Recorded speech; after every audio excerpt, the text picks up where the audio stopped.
and I hope they'll show up in Right. third somehow. But Yeah, Yeah. they were instant favorites. Just to continue the conversation, they were instant favorites because when I found out that it was like, oh wait, they're the wizard's house, right? You know, that it's like they're the scholars, you know, and whatever. So for some reason that was like, oh okay, but yeah, and they're the sixth. The fifth was Abigail and what's Yes. Mark. Calamities and Camilla, Uh, the sixth house. yeah. So anyway, we're talking about Dresden today. We gotta if you like the Locked Tomb series and you know Yeah. what is it, Gideon the Ninth and Harrow the Ninth and Nona the Ninth, then join us next week and we'll talk about For Harrow the our Ninth this time. much So delayed discussion of Harrow the it's Ninth. it's my fault. I was in Yellowstone, so you know. Well, Yeah. you got a T-shirt at did you least. knock over any stones or anything? No, because I'm not an asshole. Did So anyone you know. get pummeled by like a wild animal? No, but I did. I was the only one in our camp somehow, but I woke up dead in the middle of like the first or second night to a mountain lion going off. That was a trip. So, yeah, cuz I was like, "Oh god, is that woman being murdered?" And then it kept going and going and I'm like, "Wait, mountain lions scream like that, right?" So, if you're not sure, literally go look it up. Mountain lion screaming and it was like, "Oh yeah, that's definitely what I heard." And that shit is horrifying at like 2 in the morning in the dark with you and like less than a millimeter of nylon between you and the outside world and two babies next to you. You know, it was And like, the babies I, didn't wake up? no, nobody did. Like I asked everybody, I asked, you know, my wife, I asked the friends we were camping with. Like they were all like, well, we heard something walking around camp. We heard this, we heard that, but we didn't hear this thing. And it's probably good because we would have just up and left, you know, so, but yeah. Really making me want to go camping now. I'm gonna stay on the couch. Yellowstone is still wild despite its popularity, you know. So, but yeah, it was a lot of fun. And then, you know, getting over the existential dread that it might explode at any moment while we're there, you know. But it's not that active, like to me anyway. So, but All right, we are supposed to be talking about Dresden and not Locked Tomb or Yellowstone. different explosions. Yes. I want to talk about Lark Tomb. Well, I know, me too, St. dude. Justin, and next week. Yeah. So we've got some questions that we have saved and we want to speculate wildly about. We'll see how many we get through. The first one of the ones we already started arguing about pre-show, was the idea of what is happening with the whole Walker and Justine and whatever protection that's giving and what's happening to the baby. And there's a whole lots of things that we really do not know. And so we shall speculate. I think true love protection is not gonna work when a Walker's in control, right? That would be my assumption. So, like, yeah. But we did so see it The working. whole threesome thing, kind of, Right. you know. But has it worked? Has it been like, or did they assume it would still work?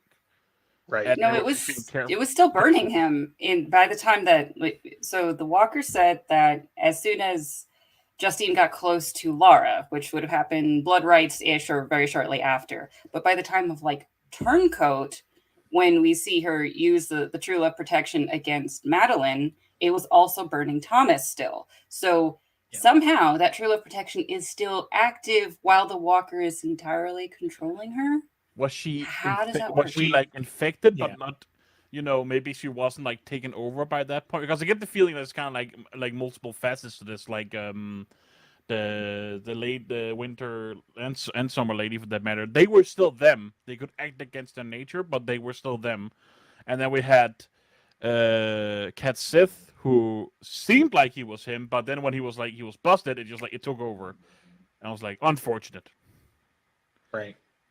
Well, yeah, and so I mean, it obviously doesn't break the true love protection. We don't know if it's different when Nemesis is in direct control, to borrow something from Mass Effect. But you know, like there may be some differences there. But the other part of it too is that my first thought reading this question was that we know that it's still in effect, or at least they're trying to pretend it is, up through Ghost Story, because that's when the whole rinse repeat you know, part of the relationship starts, where they're establishing the love connection, they're breaking the love connection so that he can feed and that sort of thing. Which honestly, like that might have been Nemesis's idea as much as anything. It is that also kind of obvious for anyone who wasn't Thomas wallowing in his misery. I mean, Madeline threatened to do exactly the same thing to Justine. Right. Yeah. Well, I mean, mostly I'm just saying, like, to finish the thought that, they were feeding him so that he would be strong enough to do a thing. And, now that we're looking at it with goggles of hindsight and that sort of thing, it could have entirely been Nemesis's plan to bolster his strength so that they could use him as an asset, which they clearly did later, Gotcha. So yeah, I think Nemesis knew better as opposed to, So, as a weird point, so the true love protection established in Blood Rights when Thomas didn't kill Justine, that was the protection that was carrying up until the rinse repeat of Ghost Story. And so by that point, after Ghost Story, we never saw her burn him again, did we? We don't see her, do we? Like, well, she was in Cold Days. Okay. Not her. Was she in Cold Days? Yeah, she was. She was on the island. And she was, yeah. Right. But yeah, it doesn't come up. So. Right. But yeah, like towards Andreas's point, like I think there's enough wiggle room in the material to say that she broke the protection, but who's to say she put it back, right? We don't have a definitive, line from the book that we can say, oh, they got burned after this point or whatever. But we assume that the love protection's in place up to Ghost Story, because you kind of see all of that happening while Harry's doing the Ghost of Future Self. So, right. It's just, but after the rinse repeat action, we don't get to see it established again. So maybe the Walker can't reestablish it, but was coasting on what was already there. Maybe. And then both, like as you were saying, making Thomas a viable, strong asset to be manipulated and controlled, as well as starting the possibility of becoming pregnant for more manipulation. And It just took several years to happen. Right. Well, yeah, and I mean the several years could be a variety of things, right? Too, because we also know, like, wraiths aren't really supposed to be able to reproduce, not that often, so. Think about how busy Papa. Yeah, think about how busy Papa Wraith had to be to get like 6 kids out of it, or more, because there were other male heirs that didn't make it, right? So yeah. But why is it that it's hard for them to have kids? Is that ever said? The phage, I think, is the implication that the phage probably eats either the mother or the fetus itself. Yeah, because the fetus won't have a fate or like a demon, right? Because that doesn't happen until they it's still there, but it's dormant. That sort of gets retconned, though, right? Because in Peace Talks, I think Thomas explains that it's feeding on the mother, which is why it's very dangerous. So it might not even be that it's dangerous for the baby per se, but it's dangerous for mommy, right? Because I think we know that no. Yeah, so like none of the kids have the same mom, as near as we know, right? So the paintings indicate, I think they all had a different mom, yeah.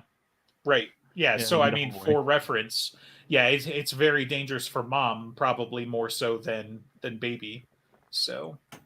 Right. So Margaret might have been unique in actually surviving the pregnancy, considering she has the whole. She didn't. Well, so Margaret survived Thomas's pregnancy. Used the ability of her magic, that's extra life force, probably, so that she had an extra amount to be eaten and then withstand, and then left when Thomas was about 5, got pregnant with Harry, and then died from that pregnancy. Yeah, the Malocchio happened. Yeah, I was like, she died in childbirth. And I was just like, obviously she didn't die on one of them. Yeah, so, yeah. Yeah. But, and that might be the explanation why Margaret was so valuable to Papa Wraith, to be able to have any wizard under control, and then also one that you can impregnate multiple times. And the fact that she survived could have been a wizard thing, because they have enhanced healing anyway, because, otherwise this series would take the place over decades instead of, like 50 years instead of like 20. So It does make me wonder if the female white court vampires are viable in any way. Because if Laura were to be pregnant, then her phage is also fighting the baby's phage. Right? yeah, possibly. Sorry, I had an old political line pop into my head that needed not be repeated on the air, so that was me shutting Probably that whole thing safe. down. So yeah. Fucking asshole. I can't believe it slipped out anyway. That's the worst part. So, yeah. Anyway, All right, when we're canceled, you're canceling Justin specifically. it's wouldn't be the first time. I'm sorry. Got way too many memes in this head. So, Locktomb didn't do any good favors to you, huh? well, let's just say I'm never mind. So, All right. Yeah. All right. Right. Female white court vampires, we have no evidence of them having been pregnant. All we know, there's a bunch of women running around, and Papa Ray keeps killing all of his sons. Oh, wait. Right. So Cesarina had a son, Malvora. So she deliberately Okay. had a child. So, okay, that's something. Maybe Right. it means that she has to kill a lot more people while pregnant. I don't know. Yeah.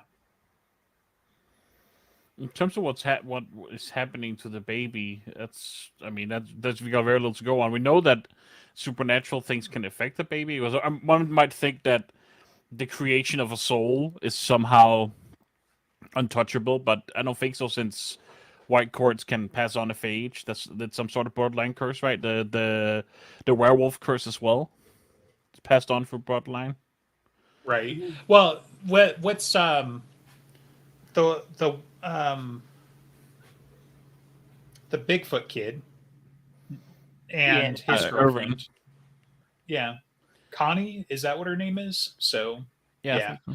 Yeah, because I mean, she was a kid too. I mean, obviously that introduces like even more kinds of challenges, but it's like, so they can be born white court vampires. I guess the other part is, it's going to be a half, right? But so was Thomas. So I don't think that matters, right? I think they just come out full-blooded white court vampires and But it follow the activates same rules during puberty, like with Inari. Like she had the option, Sure. if she truly loved him, to kill the Yeah. demon entirely. Well, So Connie did too, right? So, right, but she 'cause was set up hadn't so that it fed. was going to activate. Right. Interesting Well, yeah, but the question. difference with Connie was like it's meant to be a fatal feeding the first time, right? But then, Erwin survived it, and that threw a wrench in the whole thing. So Yeah. But It's also I think the interesting thought is, like, if those things can affect someone being born, supernatural things can affect someone being born. What happens when a walker is controlling the mother carrying the baby? Anything? Yeah, I mean, we can't really. That's definitely like a interesting question, but I'm it's gonna something to hope that speculate he on. just kind of like sidesteps that one, and we just don't have to worry about, babies being born as thralls.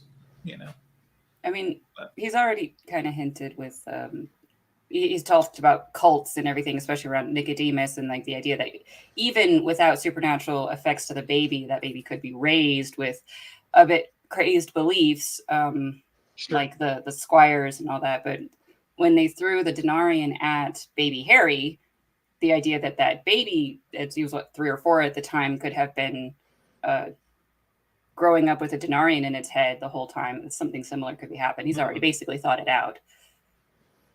Yeah, that's fair. Yeah. Okay. Let's see. How about this kind of a dumb question? We have literally nothing to run on. Yeah. It's not a dumb question. I think it's a good question. We don't have a lot of material for it. So I say that there's a villain's bar, just like how it should have ended.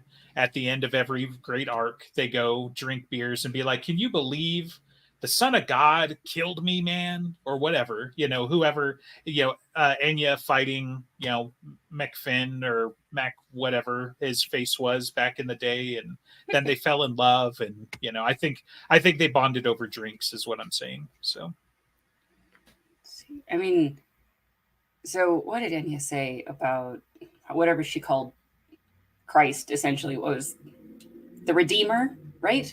Is that what the words that she used?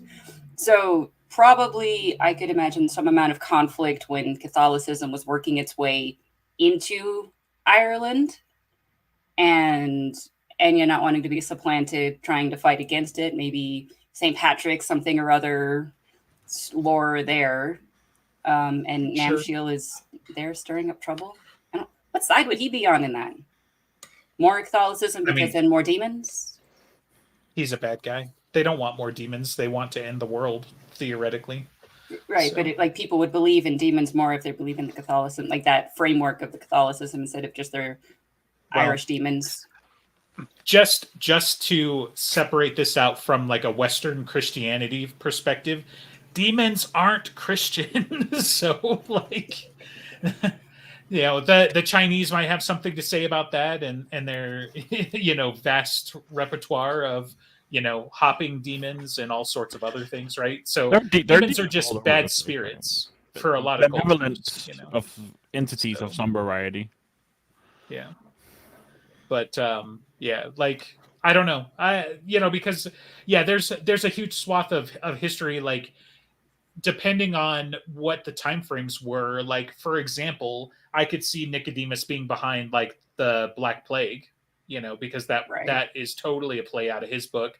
Because I'm like, how would he even try to wipe out like all these civilizations back in the day? Oh wait, still plagues, so we had the Black Plague, maybe Spanish flu, stuff like that. But I don't think the Black Plague lines up very nicely over, Roman expansion, right? So what was he doing in the first 100 to 300 years while he was still a Roman citizen because Rome still existed?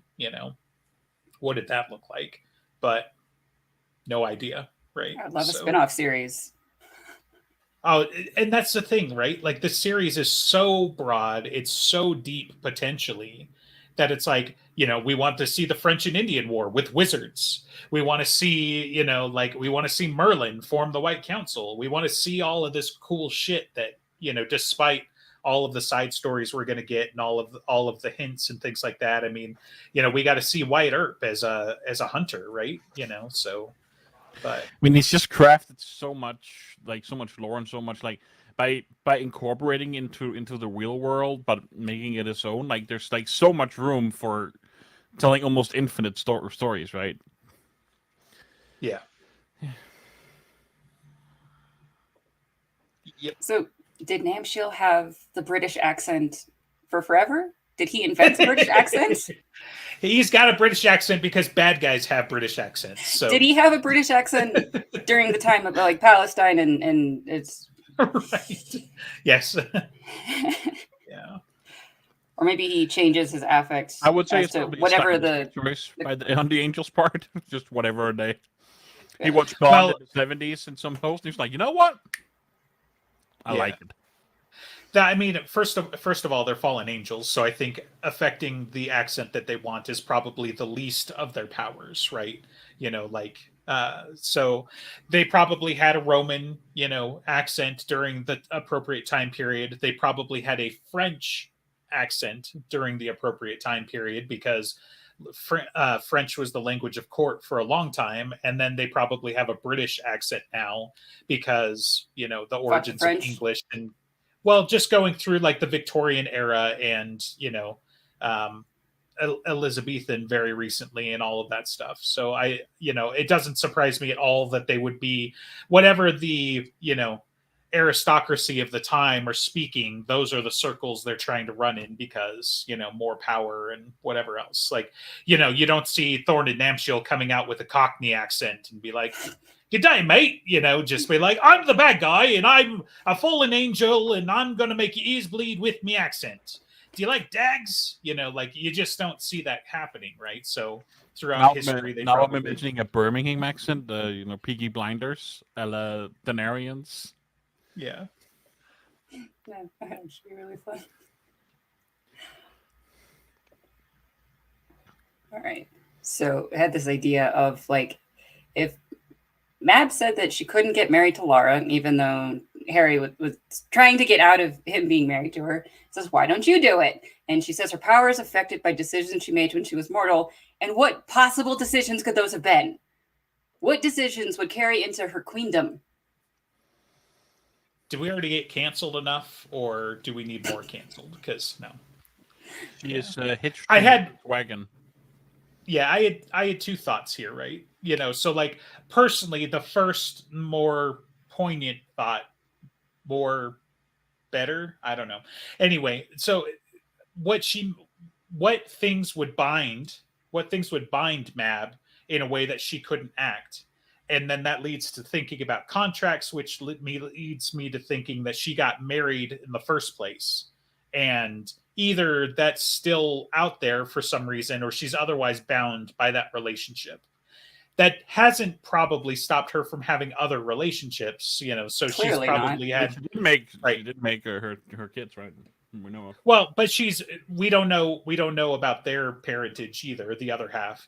But she's it's buried a confirmed by Jim, cohort right? of lovers. She's buried a cohort of lovers is the point. So she's had consorts, she's had flings, she's still doing the Fae thing. She just probably can't get married because of this prior engagement. That's one of my first better thoughts.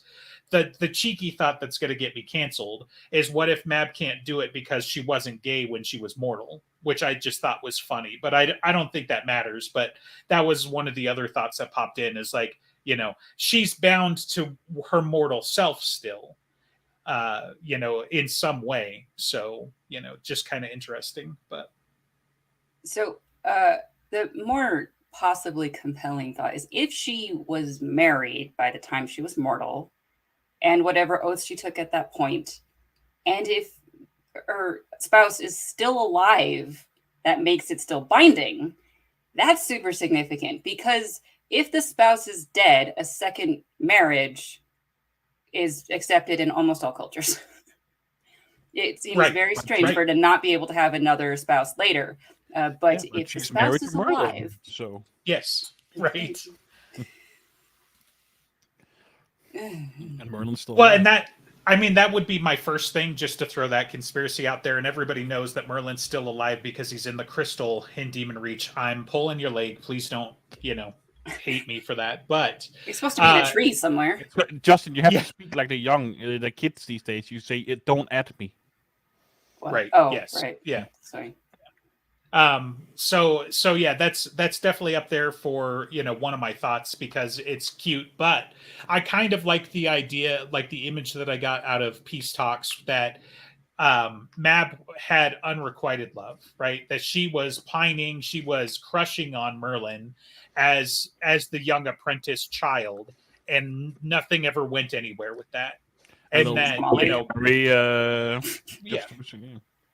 Right. And, you know, similar to Molly, and just seeing like if that played out through jealousy, if that helped drive her, you know, all of those things, right? I think that's a much more compelling and certainly longer story than, you know, Mab was the apprentice and then they fell in love and Merlin's still running around out there, which, you know, is fine. Like, he might be.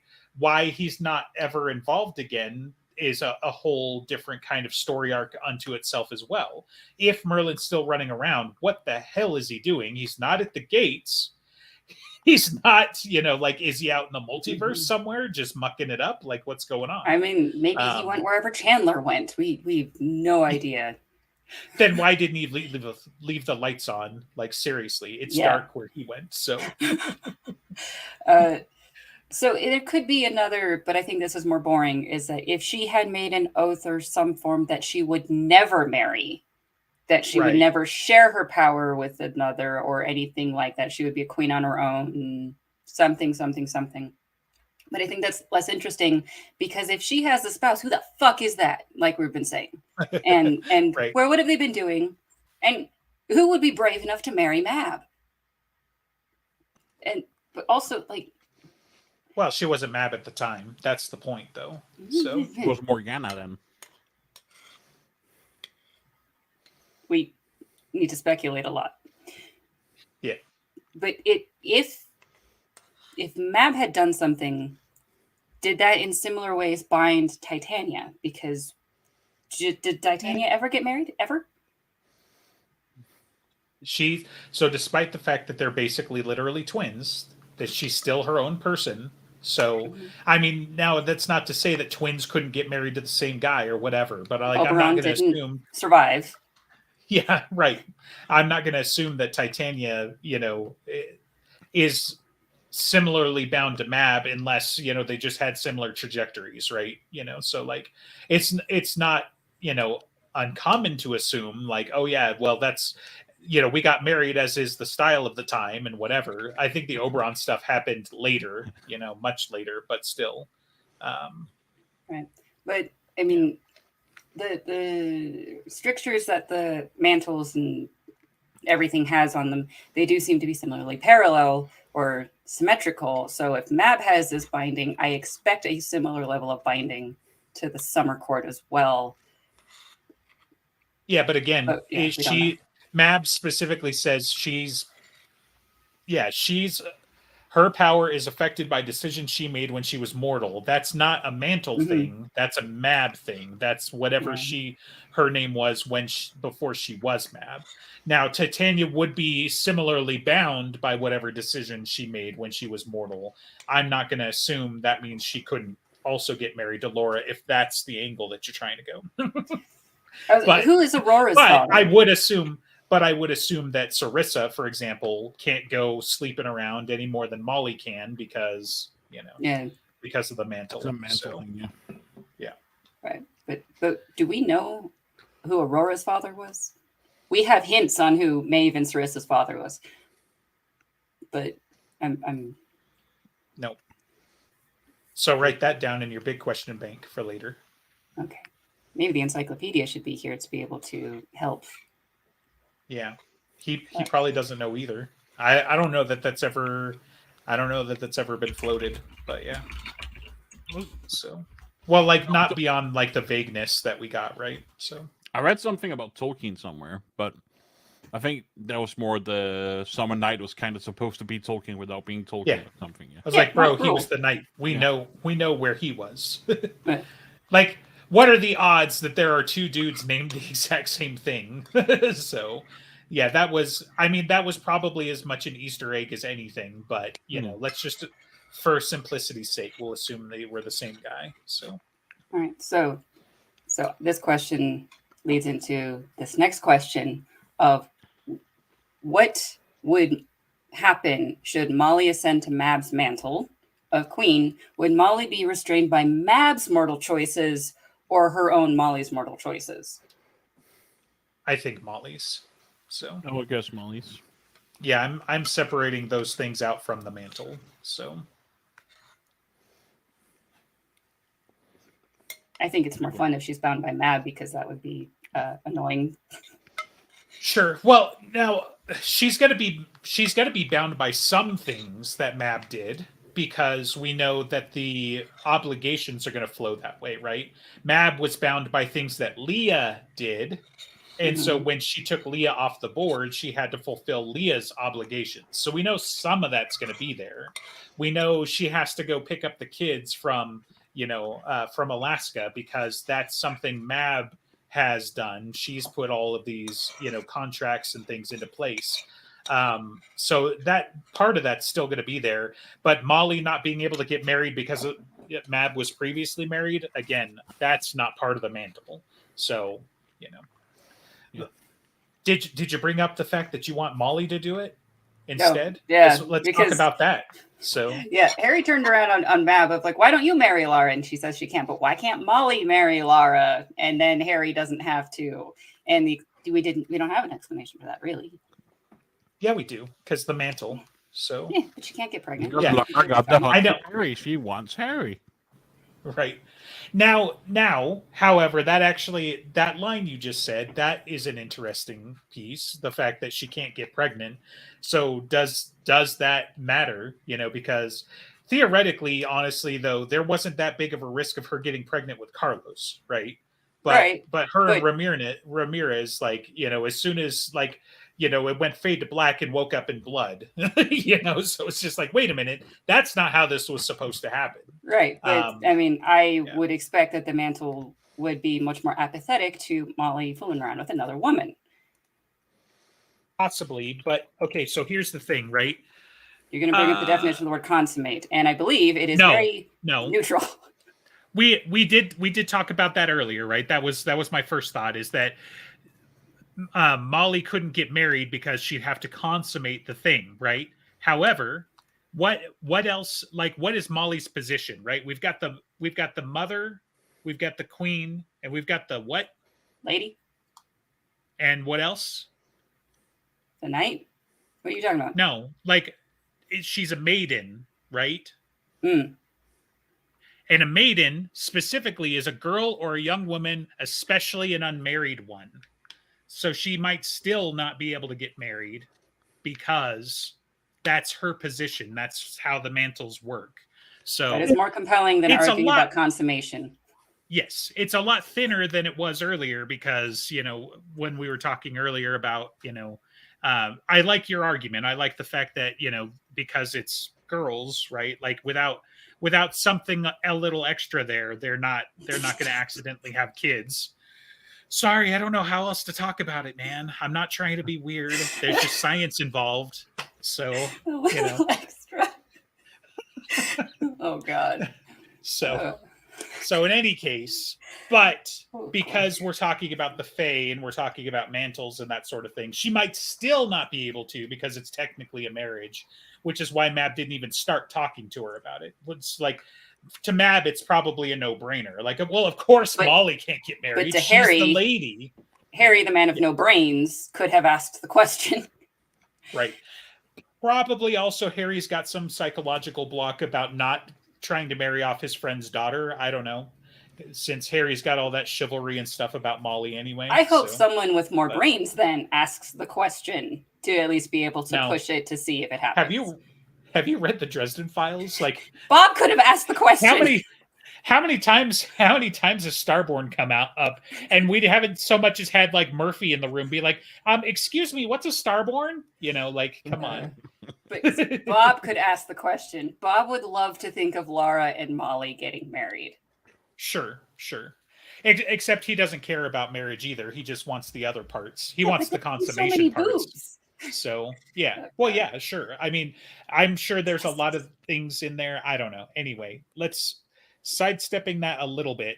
It would be Bob's character because, like, one of my favorite lines of his is like, you know, Bob, you can't go run around killing everybody. I know. That's why you should do it. You know. Can you pay the lawyer with sex? Right. I feel like this is a point to this of like, yes, there would be possibly an expectation of merging a bloodline, and therefore a child might be expected. And at that point, Harry might say, "Fuck everybody, no, not happening."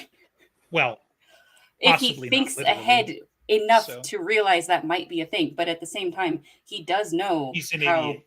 Oh, he's an idiot, but he also knows that Laura, danger, eat me bad, therefore never going to touch her. So, I don't know. You might understand that if he actually does ever consummate with Laura. I'm understanding something. Yeah. Yeah, I mean, I think that's obvious, and I think that's something that should come up in 12 months, right? Is that at some point somebody's got to clue Harry in and be like, bro, like, you've been dating this many times. Like, first of all, like, you know, before the 6th date is pretty average anyway. And second of all, like, you do know that eventually first comes marriage, you know, or first comes love, then comes marriage. Like, you know, the rhymes. So, like, finish the line, Harry. Figure it out. So, who would be the best person to point that out to him? Will. Will has a kid, so Will is intimately familiar with how this works. Be like, Harry, as a married man who also has a child, it could be Michael. It could be fun for Michael. Yeah, it could be because it's even better, right? Will's explaining it to him as Michael walks in, and Michael's like, oh, Harry, like, where do you think the brood came from, child? You know, like, how did you not think about this? So, because then you get the chastising dad from Michael as Will's just trying to be a bro and be like, so do you know how kids come about? You know, and Considering Michael's like, he has at least one. yeah. Was he in the dark? Hell, about even it? Harry has a kid. Harry knows how Yeah. this works theoretically. You know, like, jeez. But he wasn't married at the time. Maybe that he thought that protected him. He's that dumb. I'll give you that. But Yeah, Harry's pretty dumb. All right, more Mab. See, right. Mab commanded Dresden to kill Molly, but there was the arrangement of that he's not going to be harming people he loves. We kind of did talk about this last time, or yeah, whatever. Is it due to the fact that something about the queen and the mantle and that supersedes something or other, or is there something more nefarious, something bigger behind the scenes, or even more banal than that? If Mab and Molly both die, then the mantles go back to the mother, and mother can choose whoever needs to be the person and maybe much more vicious about it, put them on better footing. Theoretically. We don't know. But the way that I took it originally anyway was that Molly is way too like innocent, naive compared to Mab, and that Molly's not ready yet, so that it would be way worse for Molly to be the queen than, well, I mean, I guess in this case we're saying possibly literally anybody else. But it's possible there's more going on there. But that was kind of the first thought.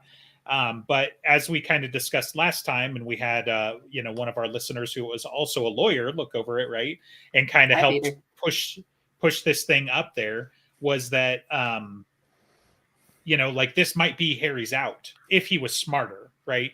It's a confluence of like something that Jim said at Dragon Con recently, plus what's in the book, plus fan theory, obviously. But Dresden might not be smart enough to figure this out, because we're not sure he's smart enough to realize where babies come from. But I don't think Mab was doing it intentionally either. That might have been a slip up. I just think that Molly being the queen would be really bad for everybody in some way, and just kind of figuring that out would be the idea. But at the same time, like, well, she didn't want Molly to be the lady, but she had to have, because Leah was doing it. So Leah was doing it. Leah was There's no preparing. way she didn't know. Yes. Yeah, there's no way she didn't know Leah was. Of course they did. They knew, Leah and Mab knew that they were preparing Molly, and one, just making her more tough for the environment of Chicago and everything is going to hell regardless, but also making her prepared for being a lady, because they needed a backup for the backup. And of course they knew that it was a possibility. Mab said the line in Cold Days that she thought Molly would be better suited for summer, but I really disagree with that. I think she was wrong, because Molly's perfect for winter. She has all of the emotion and compassion to feel of all the hurt that the mantle does, but she is also vicious enough to go past it when she needs to. She's perfect for winter, even before she was being exposed to them. Like the sense of what she was doing in Proven Guilty, wanting to hurt somebody to be able to save them. That's what winter does. And that's why she's really good with that. And as she's learning and being tempered by everyone else, like she was meant to be the winter lady. So Mab was just wrong in her thought that Molly would be better for summer. That's subjective though, right? So I think this is one of those instances where I would say like Molly's area of specialty and her experience makes her really well suited to manipulating Winter and to getting it to do what it wants, right? At the same time, what Winter wants is brutality and, fight and fuck and all of those things, right? Molly's not doing hardly any of that. Like she can play the game enough for Winter's things, but she doesn't understand, why am I rounding up all these children, right? And then Mabs has to explain it to her as though she's a small child, because she kind of is in this case. If I had any other way to fight this war, I would do so. So if you come up with another idea, I'm all ears. So on that sense, like her strengths may play there, right? And that's where Mab is quote unquote wrong or whatever. But that's more like her strengths enhancing Winter.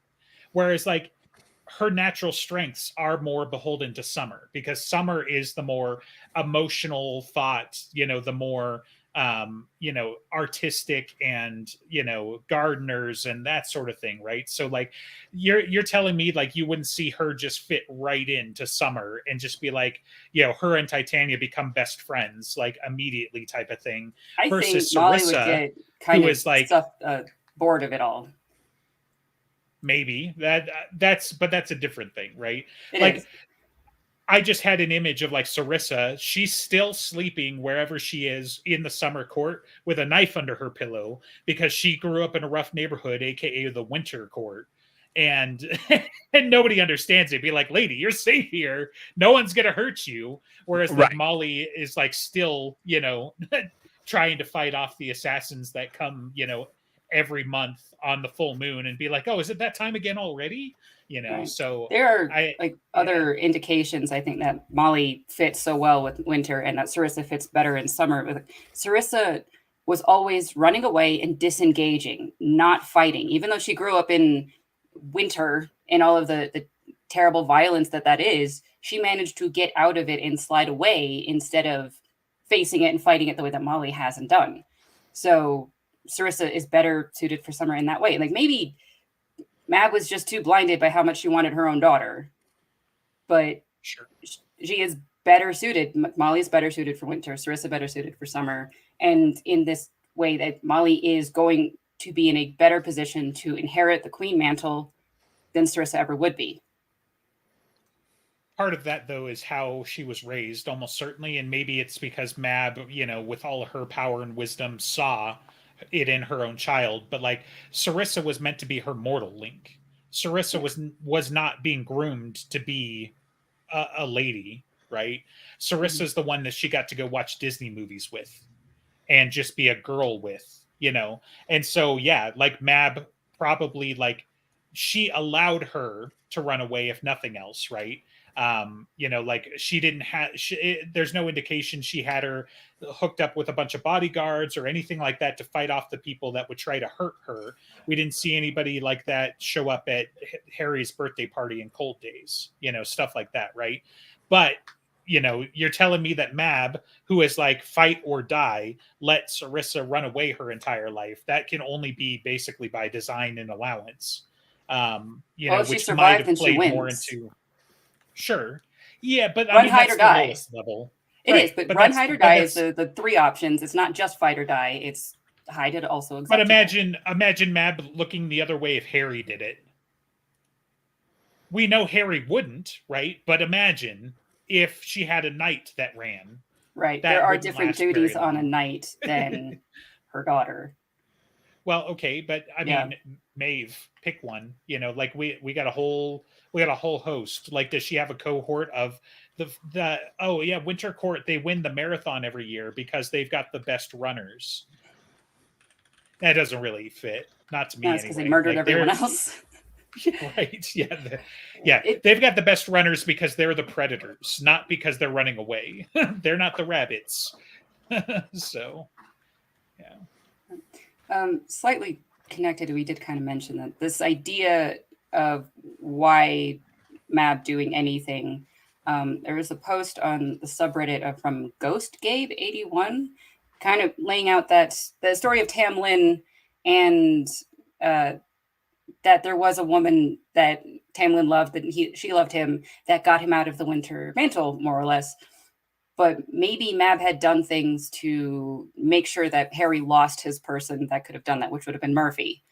And it, like, the idea of like encouraging Murphy to get out into the battle and then get killed, and now Harry's going to be trapped in with someone who doesn't love him and doesn't want to help him out with Laura, or doesn't have Murphy available to save him. I don't think that Mab would have done so intentionally, but this might be an accident that means that he can't use it for now. I don't believe that Mab's ever done an accident. I think she'll happily take advantage of accidents. Yeah, not since she's been Mab, but like who ran into Murphy, and who was she with when she met up with Dresden, right? Like somebody had to like talk Murphy out of it, right? Or Murphy talked herself out of it. Like I don't see another way. Like I haven't read the post, so I definitely need to go do it. But like there's that part of the mechanism. Obviously, by herself, she didn't want to be like left at McAnally's. However, she wasn't exactly mobile to get out on her own at the time either. Like Dresden was literally pushing her around in a shopping cart, wasn't he? So like she met up with somebody that enabled her to be able to go. And who was that? Wasn't it the Knights, because they were the ones that were all together at the time? Wasn't she with the werewolves then? The alphas? Was she? Yeah, because when they had picked up the kids that was in the daycare with the other guy that they were trying to save, and the werewolves were, because they're big furry creatures, kind of blocking off the kids from seeing anything else of the city. I think it was the alphas that were with her, and then Butters, so I guess A Knight at least, and Bob. Sure. Okay. Yeah. So I mean, but that's your vector, right? Is that she, like, maybe if Mab, put it in the head of Will or Georgia or whoever that, Murphy's good to fight. Maybe, but I don't know. Like I said, I've got to read the post, but I think it was he mentioned the sense of fear that he was giving, that Mab was giving out, that Bob had talked about, that was scaring the wits out of him. Maybe that was affecting Murphy. Murphy's response to being afraid is to attack something, anything like that.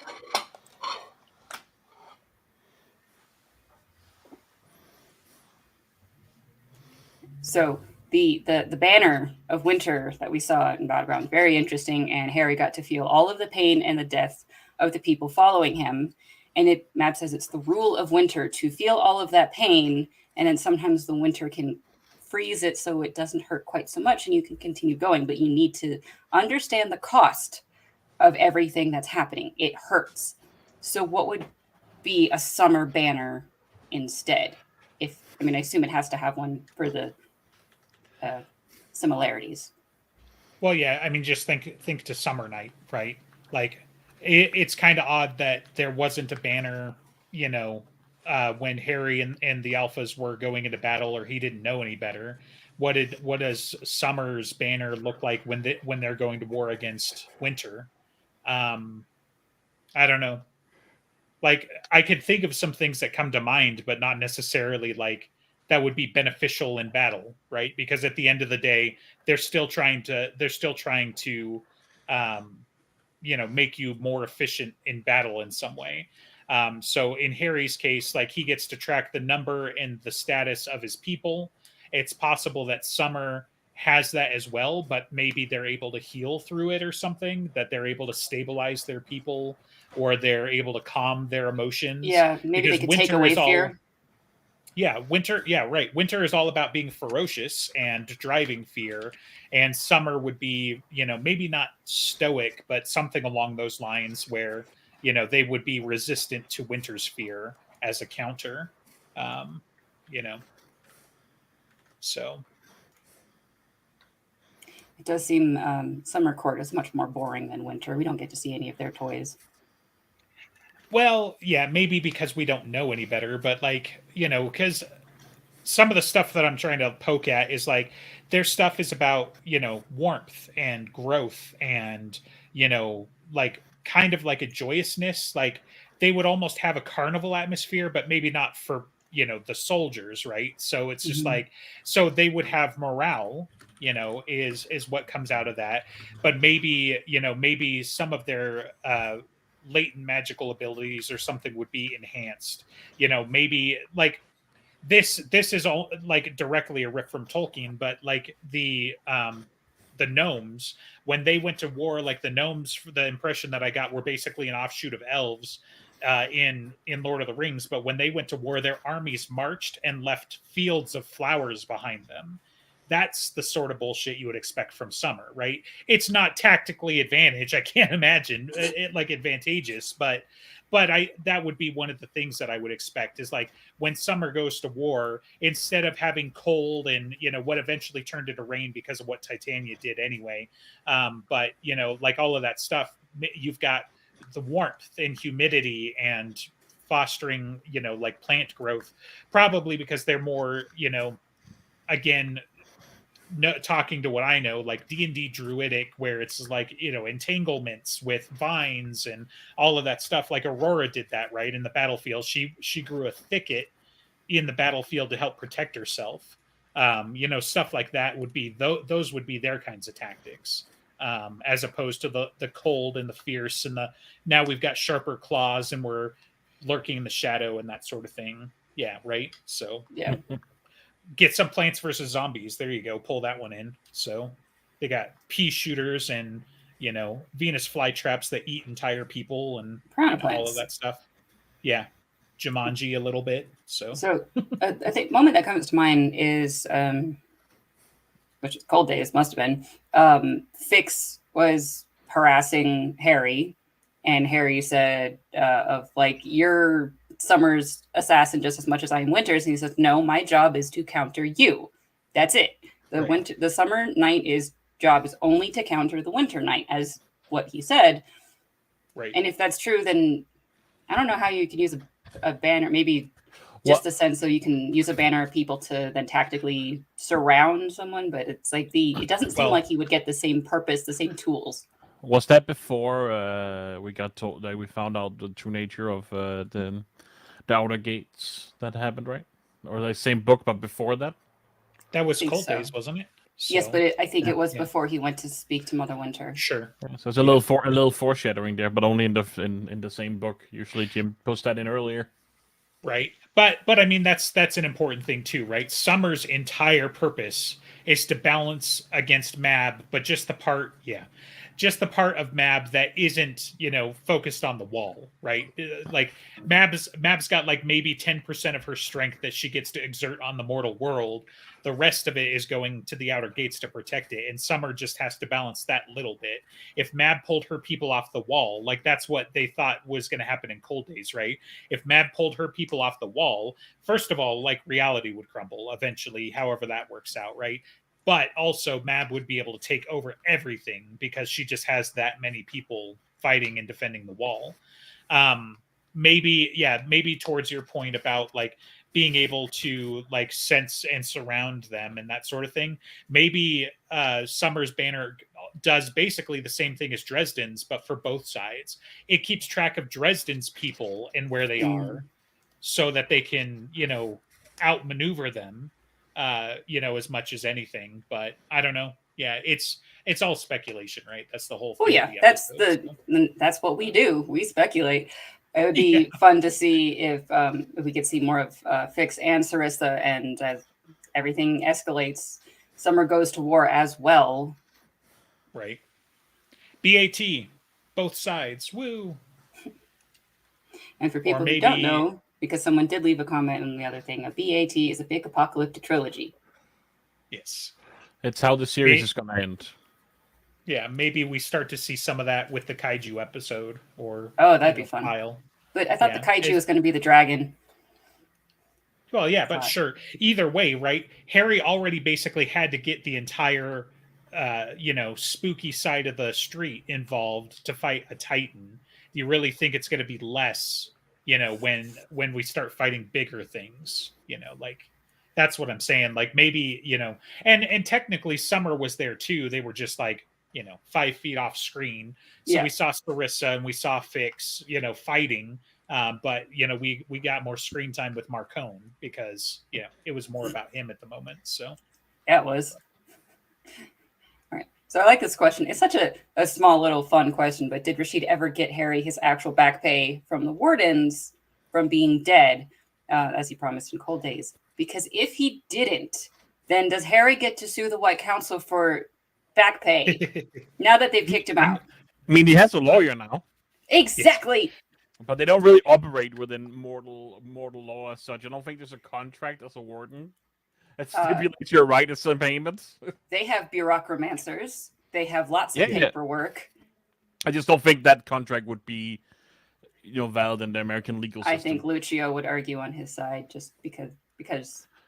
Oh, Yeah, probably. there's international contract law and shit too, but Yeah. no, Maybe. I'm not horribly interested in speculating on this unless it impacts the story. So I think he's already paid him, and that's already part of their 18 months worth of funds to run the castle. Yes, but I think it's more And fun. of all people, do you really think Rashid is going to stiff him? No, I think Rashid might be pissed that the White Council stiffed Harry, and Rashid will come down on Harry's side and also just be annoying. Of all the stories we could have had, we're going to get a side story from Rashid's perspective, where he has to kick in the front office of the White Council and be like, "Why haven't you paid Harry Dresden? Do you want to do us all?" And just like that's the story we're going to get. So yep, I buy it. Yeah, we could have learned more about the wall. We could have seen him having tea. We could have had him fighting the Mad Arab. But that's the story we're going to get. So, yeah. You're going to like it. Yeah, right.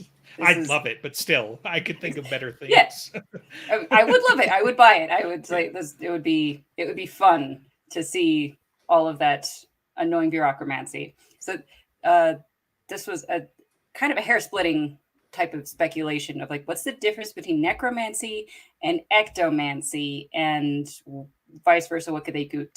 What can they not do? And ectomancy seems to be controlling ghosts. But why exactly is that different than necromancy? Yep. Good question. I don't actually know. One would think ectomancy would be... I don't know. If you start... Yeah. No, fuck. I don't know. You got stuck in a loop. If necromancy is wrong because you're controlling people, right? So that was the rules is you don't get to control or resurrect dead humans, and that's why Sue was just technically okay. Then why is it imprints or souls? Yeah, would also be right. So why is a ghost of a person okay, or is it not okay actually? And everything we saw, Mortimer do in a Ghost Story was technically illegal. What did he do? Well, he bound the ghost to him so he was able to use their abilities to fight off the invaders to his house. Or was it voluntary? Good point. Do they have a will when there are imprints of humans? Or does he have some draw that makes them want to do what he says? Yeah, he could be mind manipulating he's ghosts. Talking to him. Like, to me, so there's two differences that come to mind. First of all, necromancy might be the umbrella, right? Necromancy might be like, there's physics and then there's like nuclear physics, right? Which is like a specialty. So like ectomancy might be a specialty that only deals in spirit magic, right? As a form of limitation.